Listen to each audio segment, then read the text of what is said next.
masih banyak tantangan ke depan, tapi saya optimis tahun ini transformasi pendidikan kita akan semakin positif.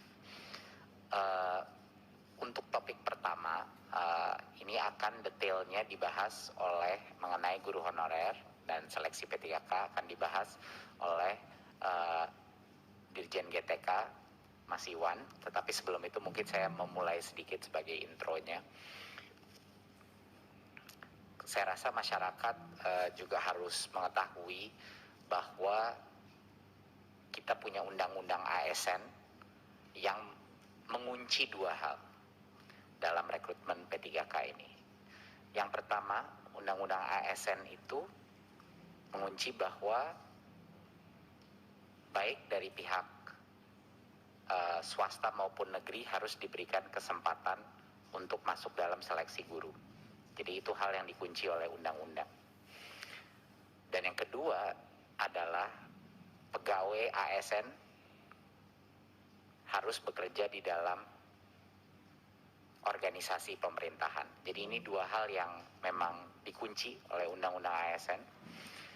Tetapi saya mengerti bahwa ada dua isu besar. Satu isu yang terbesar adalah beberapa guru yang tentunya yang lolos passing grade tapi tidak ada formasi. Ada isu kedua yaitu guru-guru yang mungkin lolos passing grade tetapi kalah dengan beberapa guru swasta dari sisi ranking. Dan yang ketiga adalah isu beberapa yayasan yang kehilangan guru. Ya, ini isu tiga ini. Nah, ini akan dibahas sama Mas Iwan, tapi sangat penting untuk masyarakat mengetahui bahwa Kemdikbud dari kita yang terutama yang sudah lulus passing grade ini dari Mas Menteri sudah menekankan kita akan dengan Permenpan yang baru, aturan regulasi baru di tahun 2022 ini sudah tahap 3 tentunya, bagaimana mereka bisa untuk mendapat formasi tanpa perlu ada ujian seleksi kembali. Dan saya juga mohon kepada Bapak Ibu semua, mohon diadvokatkan kepada Pemdanya masing-masing. Penting sekali. Sebenarnya banyak sekali hal-hal yang menjadi masalah pada saat ini itu sebenarnya bisa tuntas jika pemerintah daerah mengajukan formasi sebanyak mungkin atau semaksimal sesuai dengan kebutuhannya. Jadi mohon disampaikan kepada Pemda untuk terus mendorong pengajuan formasi yang maksimal. Anggarannya sudah dialokasikan oleh Kementerian Keuangan dalam transfer daerah.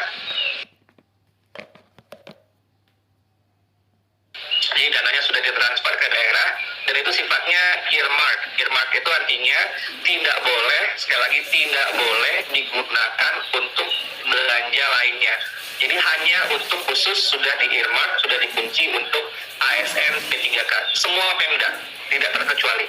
Jadi mohon bilang sama Pemdanya, ayo ajukan formasi sebanyak mungkin karena anggarannya sudah ada dan sifatnya itu di earmark, nggak boleh dipakai untuk belanja lainnya. Itu memang bentuk keberpihakan untuk guru-guru honorer, terutama yang lulus seleksi ASN P3K.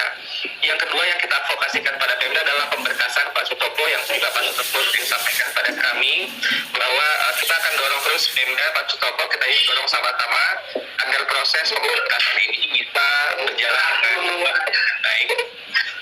Terakhir, formasi yang ada sebenarnya masih banyak, termasuk yang sekarang itu masih ada formasi 117.000 yang tidak dilamar. Dan ini memang formasi-formasi sebagian ada di daerah-daerah yang mungkin kurang favorit gitu ya.